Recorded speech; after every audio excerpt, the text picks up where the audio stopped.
근데 세 분은 어떤 차 타세요? 저는 아이 그 상호 얘기하면 안 돼. 버스, 메트로, 버스, 메트로, 워킹. 이 세상 모든 수소에 답하다. 수소에너지 궁금증에 대답하는 수소앤서. 진행을 맡은 아나운서 최혜윤입니다. 자, 오늘 함께해 주실 전문가분들 모시겠습니다.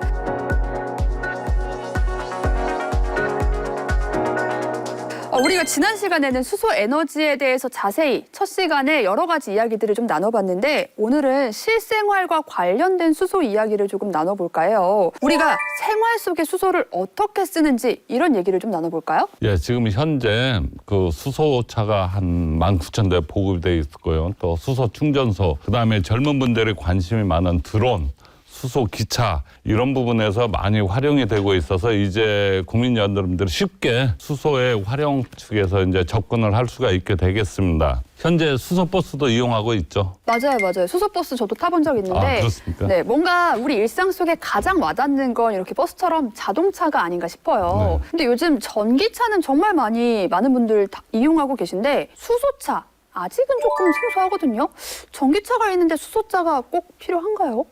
당연히 필요하죠. 필요하긴 한데 전기차나 수소차나 다 장단점이 있습니다. 현재로 봐서는 전기차 같은 경우에는 뭐 주로 용도에 따라 선택을 할 수 있겠지만은 단거리용 그리고 출퇴근용 그리고 보통 보면 이제 세컨카 이런 식으로 쓸 수가 있고 중장거리용이라든지 혹은 뭐 중장비를 같은 것들 이런 거는 이제 수소차가 유리합니다. 둘 다 사실은 똑같은 전기 자동차이긴 합니다. 그러니까 예를 들면 전기 자동차 같은 경우는 배터리에 전기를 갖다 담아놨다가 그걸 모터를 구동해가지고 운전을 하는 거고 수전기차는 수통, 그래서 연료통이라 그러죠. 수탱크를 갖다가 넣었다가 그걸 갖다 연료전지를 통해서 전기를 만들어서 또 모터를 구동하는 거니까. 그러니까 계속해서 이제 발전을 하니까 이제 수소차가 이제 장거리 갈 수 있다는 그런 이유가 됩니다. 근데 수소차 하면 많은 분들 이 고민하고 계실 거예요. 수소차. 터지는 거 아니야? 하는 걱정. 이 걱정에 대해서 좀 명확하게 얘기 좀 해주시죠. 어떻게 생각해야 되나요? 네, 먼저 말씀드리고 싶은 것은 모든 연료는 위험해요. 위험하지 않은 물질은 우리가 연료로 사용할 수가 없습니다. 그래서 기본적으로 모든 연료는 위험하고요. 다만 그 연료가 갖는 위험성을 우리가 기술적으로 잘 조절을 잘 제어를 하면서 안전하게 사용할 수 있느냐 하는 관점에서 봐야 된다라는 말씀을 먼저 드리고 싶고요.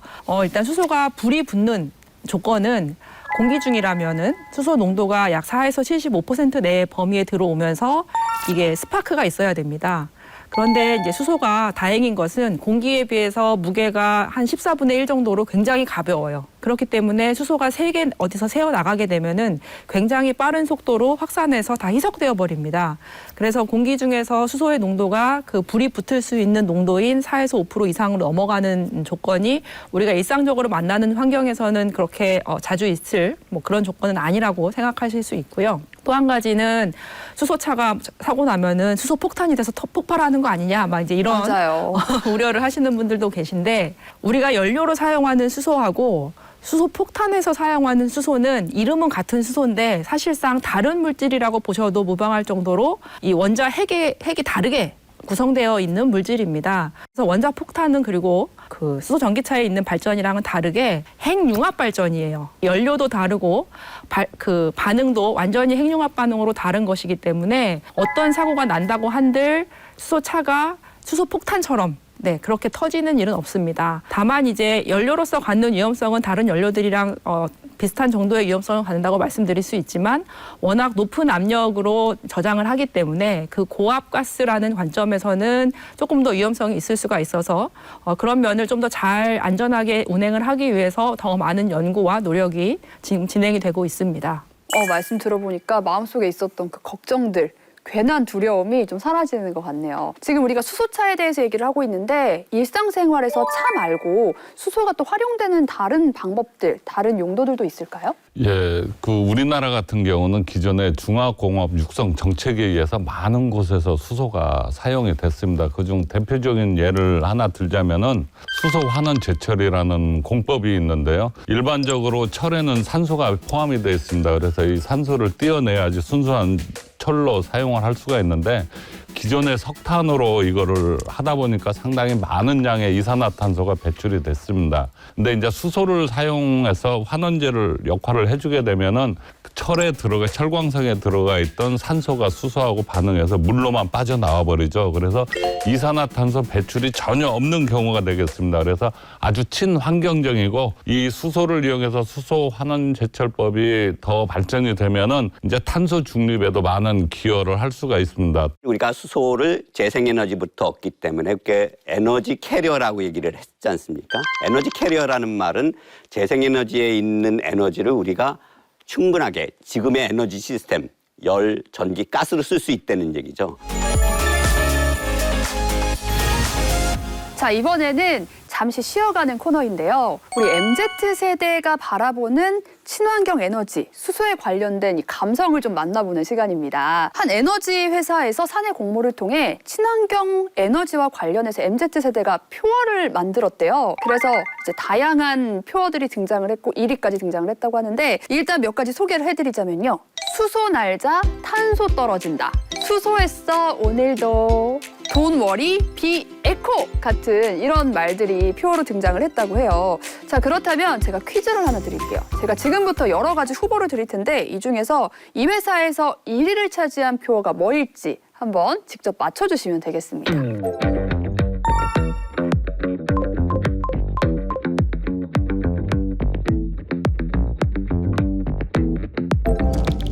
자, 오랜만에 학생들의 마음을 조금 느껴보셨을까요? 네. 직접 글로 답안을 작성해 주셨는데 먼저 이 교수님부터 몇 번 그리고 이유까지 말씀해 주시죠. 자, 5번입니다. 아, 5번. 수소가 앞으로 넷 제로에 상당히 많은 기여를 할 거로 예상하고 있습니다. 오, 넷제로가 뭐예요?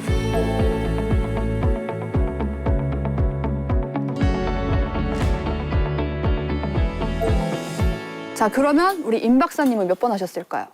저도 5번이네요. 좋습니다.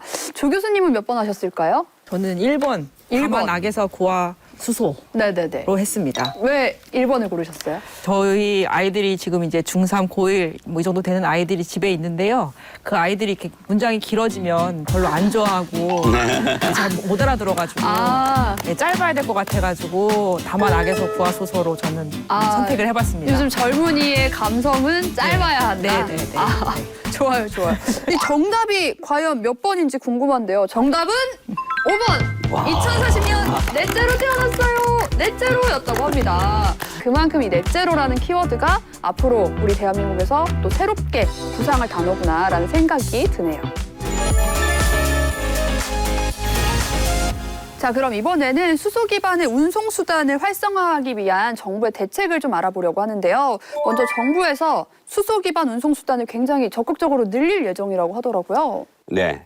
정부는 이제 수소경제 활성화 로드맵이라는 거 있었고요. 또 최근에는 수소경제 이행 기본 계획이라는 것이 있습니다. 거기 보면은 이제 2030년까지 수소만 88만 대. 거기 이제 수소 충전소도 있어야 되는데 수소 충전소는 무려 660기 정도를 갖다 이제 보급을 하겠다라고 이행 계획에 되어 있습니다. 그렇다고 이행 계획만 있으면 되는 게 아니라 실질적으로 막 노력을 해주셔야 되니까 그걸 보면은 처음에 로드맵이 생겼을 때에 비해서 지금까지의 그 실적 이렇게 살펴보면 이제 2021년 그러니까 12월 달을 기준으로 봤을 때 승용차하고 뭐 다 합쳐서 총 19,404대 수소충전소 역시 설치되어 있는 것은 한 170기 정도가 된다고 알려져 있습니다.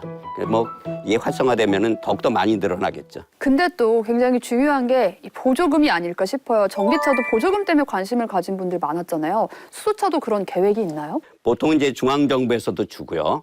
지방정부에서도 주고 이렇게 이제 같이 보조금을 합해서 뭐 차량 가격의 상당 부분을 갖다 이제 보조금으로 이렇게 하니까 실질적으로 구매자는 상당히 싼 가격으로 살 수가 있어요.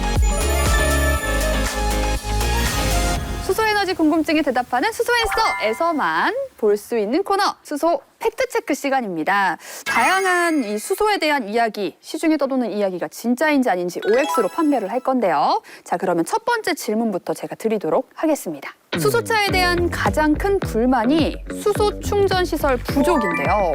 수소 충전소는 전국에 100개도 없더라라는 이야기가 있어요. 이게 진실이면 O 아니면 X라고 해주시죠. 하나, 둘, 셋. X.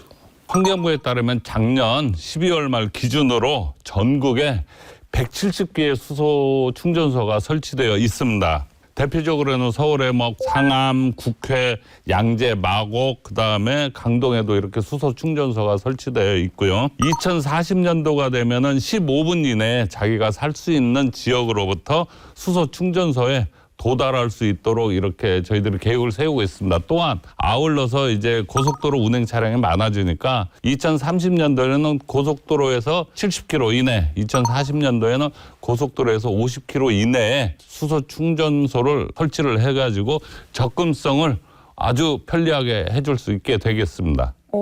앞으로 더욱 더 기대가 되네요, 수소차. 네네. 네. 자, 그러면 두 번째 OX 퀴즈로 넘어가 봅니다. 현재 LPG 및 CNG 충전소, 주유소 등의 수소 충전소를 건설하면 미래 신사업이 될 수 있다. OX! 모두 O로 답변을 주셨는데요. 조 교수님 자세한 설명 부탁드릴게요. 네, 수소 충전소를 독립적으로 따로 건설을 하려면 이제 부지 확보부터 굉장히 시간도 많이 걸리고 비용도 많이 들고 하는 어려움이 있을 수밖에 없습니다. 그래서 그렇게 처음부터 새로 건설을 하는 것보다는 기존에 건설이 되어 있는 LPG, CNG 충전소라든지 아니면 주유소의 한 켠에 수소 충전을 위한 이 충전기를 두고 수소를 저장할 수 있는 용기를 같이 준비를 하게 되면 우리가 단시간 내에 수소 충전소를 더 곳곳에 건설을 할 수 있어서 더 편리하게 이용이 가능할 거라고 생각합니다. 수소에너지 궁금증에 대답하는 수소앤서 두 번째 시간 함께 하셨는데 좀 어떠셨나요? 아주 유익한 시간이었던 것 같아요. 핵심만 콕콕. 핵심만 콕콕 좋습니다. 그러면 세 번째 시간, 다음 시간에는 수소 경제에 대한 이야기 저희 함께 나눠보겠습니다. 수소에 대한 더 다양한 이야기 듣고 싶으신 분들은요. 좋아요, 구독, 알람 설정까지 부탁드릴게요. 자, 그러면 저희는 다음 시간에 다시 만나요. 안녕. 잊지 마세요.